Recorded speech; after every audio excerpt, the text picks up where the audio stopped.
We're all in this together. It's something the government love to tell us. It's supposed to make us feel good. Solidarity. Yeah, because I'm sure the bankers and billionaires are going through the exact same struggles we are. Of course, the virus doesn't care who you are, but the pandemic has affected some groups of people more than others. Much, much more. There's the low-paid working people who have no choice but to go into work, low-paid working people who've lost their job, people on a 0-hour contract, or the self-employed. Then there's the inequalities of race, gender, sexual orientation and disability.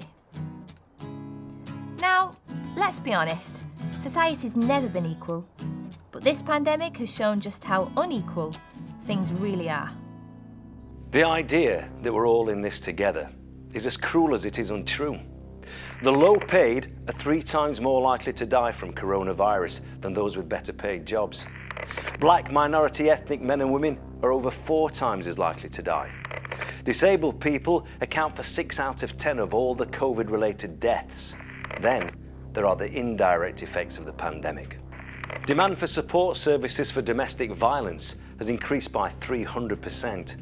1 in 5 LGBT plus people are now victims of hate crime, and the LGBT Foundation has reported a 25% rise in calls about suicidal thoughts. More than a quarter of our black minority ethnic members have been threatened in their workplace in the last 12 months. And they're almost twice as likely as white members to be physically assaulted. And we're not all in this together when it comes to job security either. Women and young workers are amongst the worst affected by job losses in the last 12 months. More women are furloughed on reduced wages than men. And some employers are using the pandemic as an excuse to make pregnant workers redundant. The last 12 months have been financially difficult for all low-paid workers, but particularly for disabled people and their carers. More than half of those now living in poverty are from families that include a disabled person. The pandemic has been a tragic reminder of just how much work needs to be done if we want to help build a fairer, more equal society. But there is some cause for optimism. Recent surveys show that attitudes in this country are changing. There's a growing awareness that something needs to be done about inequality, and an increased sense of just how much we can achieve when we all pull together.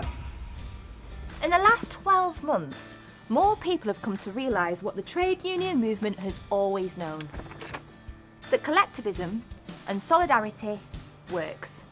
And the willingness to make sacrifices and work together for the good of people more vulnerable than ourselves has shown many of those not in a union that collective action is a powerful force for change. And we can build on that. The pandemic's made it pretty clear who the essential workers are. And it's not the bankers and billionaires, it's the likes of you and me. It's the shop workers and delivery drivers, the nurses and care home workers, and all other low-paid, undervalued key workers that keep this country going. These are the people that need to be paid a decent wage and given a secure contract. So let's make a start. We're not going to sort out inequality overnight, but the last 12 months has shown what we can do when we work together in union.